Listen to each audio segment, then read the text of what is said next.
Hello there, I'm Bigalius. I'm your mum, and I am not currently wearing a Spartan costume. I'm also Bigalius. Like, I'm so many things all at once. And it's back! Ladies and gentlemen, it's back. The Halo TV show hath returned.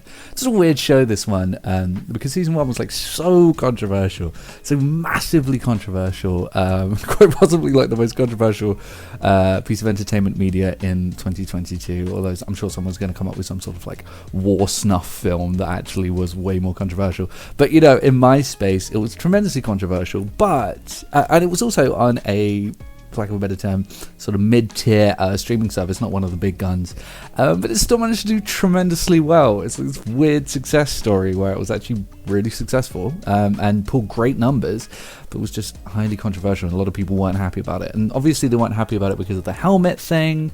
I feel as though people have sort of had time to cool off from that. I, for one, can personally say that I'm kind of want to backpedal on my opinion on the helmet situation. I do still feel that it would have been cool if he didn't take it off.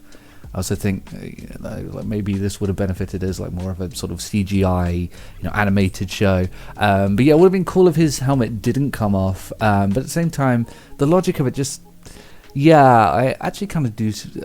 I get it. I do kind of get it. I do think that they were a little bit too liberal with it. But in reality, like if you're gonna have like 5 seasons of this show, you can't just show the action scenes where he's like in combat and doing stuff like that. So eventually you are going to have to you're going to have to feature the Master Chief doing more than just fighting, and in order to do that, he's going to have like a face behind the character. You can't just have a dude behind a helmet being like, "Oh, I understand. Oh, insubordination. Oh, damn." It's just.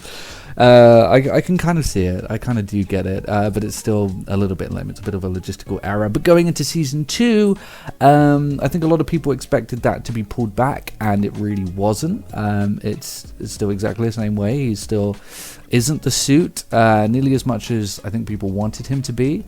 I think that the showrunners have made a lot of changes. This definitely is a second bite at the apple, a second go at it. But none of the changes are the changes that we requested. However, I do think that they worked, and it's one of those weird situations where I can't really put my finger on it, but there's something about the production of this show in season 2 compared to season 1 that just flows a little bit better and can be taken seriously a little bit better. The shot composition's been changed up a little bit. The sets feel a little bit less sort of garish, and that's working. The pacing of the show, though a lot slower, does sort of, I don't know, feel as though it's building to something more than season 1 did. The show overall just feels sort of less like brash and in your face, and for lack of a better, like a little bit marvelly. Since the run of season 1, I've not only learned that these are the showrunners of The Expanse, but I've watched The Expanse in its entirety. The show is tremendous, absolutely fantastic show. And if for anyone who's seen The Expanse, it kind of feels like the shift between season 3 and season 4, when they went into like this higher production level, more muted scenes, shot in widescreen, a slower build, slower pace. And it feels as though that's the transition they've done from season 1 to 2, which seems odd because they did that transition years ago in The Expanse. And so if you've seen The Expanse, then that's what to look out for. It feels a lot like that change. A big switch up in characters. We now Halsey is still in it, but she doesn't play like the core role that she was playing before. Playing quite an interesting, mysterious sort of sequence of scenes in the show. And actually, I think this kind of embodies the improvements I think that are made to the show, because I watched the scenes with Halsey now in the situation that she's in, and I'm kind of engrossed. I want to know what's going to happen. It feels as though it's building to something. There's a little bit of mystery, a little bit of like, what on earth is happening here? And I want to know more, and that's great. I also feel that, the characters kind of getting over the scenes of season 1, I think that's dealt with quite well. There's a little bit of tension, a little bit of baggage, but just the right amount. They don't get bogged down in it, and I think that's great. I also think, again, on the positive side, the opening scene for this is absolutely tremendous. It was really fantastic, and the production on the opening scene for this damn, that was good. I mean, that was full blockbuster good. The shots were fantastic. Clearly a lot of budget went into it, and I think it was handled very well. Really, really good sequence. Unfortunately, like I said, it really does slow down after that.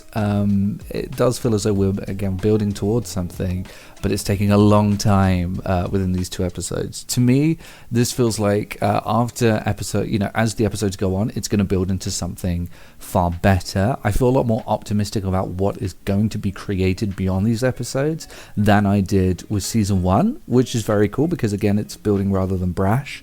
And yeah, there's definitely a sense that there is potential there, though with episode 1 and 2, there's not an overly large amount of meat on the bone. There are also a couple of very weak CGI moments, but again, having seen The Expanse, that's not out of the ordinary, so I guess that does make sense. But yeah, I think overall I'm feeling it. I am looking forward to episode 3, and I am going to see it through to the end. I can see that a lot of people are feeling not as annoyed as season 1, but still feel as though it's sort of dragging out a little bit and a little bit too slow, not action-packed enough, and I get that. It's a little bit frustrating that the opening scene was so good, but clearly they just spunked all of the budget for these first 2 episodes away on that opening scene, rather than spreading it across the episodes.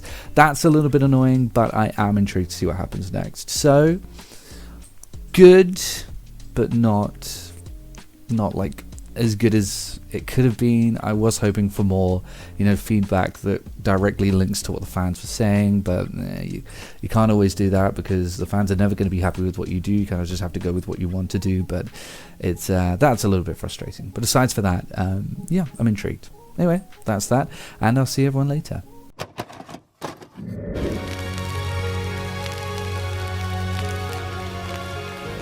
The PlayStation is only $149, and you can also get leading titles.